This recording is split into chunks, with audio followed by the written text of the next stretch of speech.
Hey everybody, Ryan here at etrailer. Today on our 2012 Honda CR-V, we're going to be taking a look at and showing you how to install the Roadmaster Fuse Bypass Switch. So whenever you're setting up a flat toe, for me, I would want to really streamline everything and make it as simple as possible. And this small switch here is going to help you achieve that.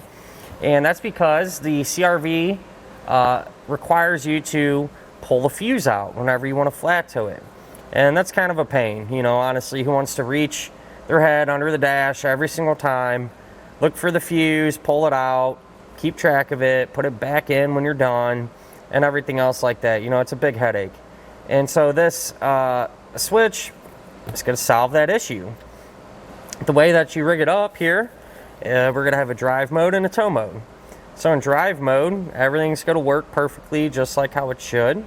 But in tow mode, whenever you're ready to flat toe, you'll flip that, and that will more or less bypass the power that's going to that accessory that Honda wants us to turn off.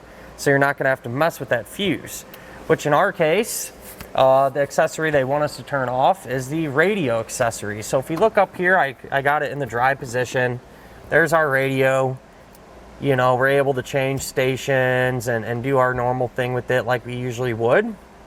But you know, when we're ready to flat toe, push that switch in the tow mode, and the radio goes blank. We still had our clock and stuff, and that's fine. That's not a big deal. But you can see we're not able to make any adjustments or do anything like that. So a super quick and simple way to turn off power to that accessory. That way we can flat toe and not run our battery down. So at the end of the day, I mean, honestly, in my opinion, something like this is a must-have. You know, reaching your head under there, trying to get these itty-bitty fuses out, you know, you're really just setting yourself up for an accident to happen. You know, sooner or later, you're going to forget or pull the wrong one or something like that. So, you know, bypass all those issues by using this switch. It'll just save you a big headache in the long run. Now, as far as the installation goes, really not too bad, actually. Not a whole lot of steps to it and pretty straightforward to set up. So really shouldn't give you any issues. Speaking of which, let's go ahead and do that together now. To begin our install, we're going to be here on the driver's side, and what I like to do is just kind of set everything up while we have this out in the open. So first things first, we need to mount up the actual switch to the dash somewhere. And in our case, it turns out, if you look here, we have several knockouts that are there from the factory that weren't being used, and so I figured we'd utilize one of them. So these just pop out more or less, and what I've done is just kind of cut away some of that plastic and drill the hole out just big enough to get our switch in there. So you know, I made it just big enough for essentially I kind of had to thread the switch in, so we don't have enough room to use the plastic ring that comes with the kit that can, you know, kind of sandwich it in there. It's not big enough, but this is in there super tight, so it's not going to go anywhere. With that said, I went ahead and put the fuse in, which we'll get to in a minute. It's a 7.5 amp fuse that you can put in there. I'll close that up. And then the kit is going to come with these 2 Spade connectors and this adapter piece here.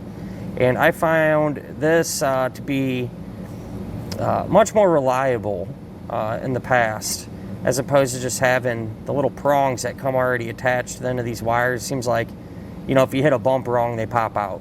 And so I like to switch over to this. To do that, you just crimp on these Spade terminals, and these are simply just going to kind of plug right onto that adapter. So with everything pre-assembled, we'll go ahead and just slide this into the hole there. This is just going to snap into place like so. And I want to mention the way I like to set it up is to have the white, when the switch is like this, that's your normal drive position. That's why I put the sticker up, and when you flip it down, that's to turn it off, and that'll be your tow mode. But with that in there, now we can start to move right down here. That's where our fuse block is, and that's where we need to plug into. So our fuse block here, I went ahead and got that set up. We pulled out fuse number 19. which is that slot there where we have our adapter plugged in. It's for the accessory radio. And when you pull that out, you simply just plug the adapter right into that fuse slot. All that's left to do now is simply test everything to make sure it's working properly. So to test it out, we want to go ahead and turn the key into the on position, and we're going to be looking at the radio screen. So you can see we have power there, you know, and we can adjust the different stations and things like that. But now if we move to our switch, we want to put it in the toe position, and that should cut the radio from functioning. So we'll still have that screen, which is normal, but you can see we don't have any volume adjustment. We can't scroll through you know, the different stations and things like that, and that's all we're looking for. So you know, when we have it in the toe position, cuts it off, and we're good to go. And that'll finish up our look at and the installation of the Roadmaster Fuse Bypass Switch on our 2012 Honda CR-V.